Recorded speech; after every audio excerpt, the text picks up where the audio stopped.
Hey guys, it is Tuesday, and as far as I know, we have 19 days to go. But on the other hand, there's 3 weeks to go to the election. So maybe there's only 20 days to go. I don't know. I have to check my. I have a spreadsheet all made out for this. So I'll see how many days. Maybe I'm wrong on how many days. Anyway, I wanted to tell you where I am. I just drove from where I was at Clark Canyon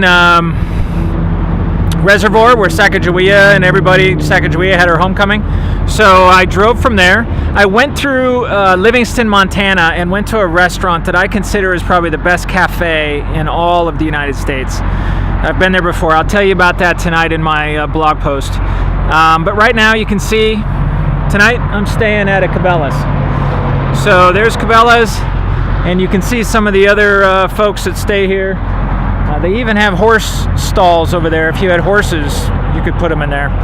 And then here is something that typically happens.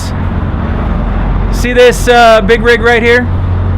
Now as I get closer, you might be able to hear he has his generator on. So there's a generator running there. So I sleep up there. He's right there. So sleeping in these free parking lots is not always great. The other problem with this parking lot is, check out this. You got a freeway right there.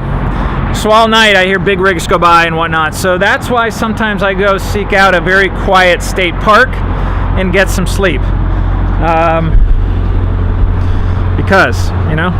So I'm just going to sit here for a second. So anyway, here we are. We're almost at the election. My advice, if you're overdone on the election, is to turn off the news. If you've already made up your mind, which you probably have, or you don't know who to vote for because you don't like either candidate, if you're at a point where you're done, turn off the news. You're going to actually feel better. Your sanity is going to probably come back. Honestly, you're probably going to feel like happier during the day. So I recommend highly tuning out the news. I usually do that all day long, and then at night I have to catch up because if I'm ever talking to the media, I need it to sound like I know what I'm talking about. So I try to stay away from it as much as possible. But anyway, there you go. And the only other thing I was going to say tonight is this idea of reforming some of the things. I really think finance reform is a huge, huge need for us in our country, political finance reform. And one idea that I've kicked around kind of in my book, and also others have said, is what if you could only donate, what if a politician could only accept donations from those who can vote for them? How about that?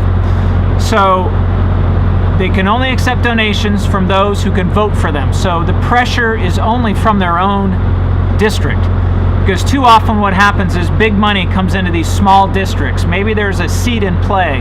Like this is happening right now in different parts of the country with the Senate. There are a couple of seats that they figure both parties wonder if they can, one, keep or take away from the other side. So big money rolls into that state, and huge amount of money is spent on ads for television. Millions upon millions of dollars from out of state, out of district is coming in to try and make a play for that seat. It has nothing to do with the local population. Anyway, be one way to cut it down. And I know sometimes in my book even there's ideas that maybe are outlandish. But I think we need to look at ideas. I think we need to consider it because honestly the idea of having a constitution where the people are in charge of the whole country was outlandish in the extreme. Especially in those days. That was unbelievable that they did that. So we have to, why not? Let's kick around. If you have ideas you want to send to me, send them. I'd love to field them. And then we can go from there. So, okay, here we are. We're in Billings, Montana. I don't know if I told you that. Billings, Montana, Cabela's. It is a gorgeous night. It's in the evening. Beautiful day, 64 degrees. Tons of snow on the mountains around here. Had an awesome lunch at this cafe today. I'll tell you about tonight. Okay, see you later.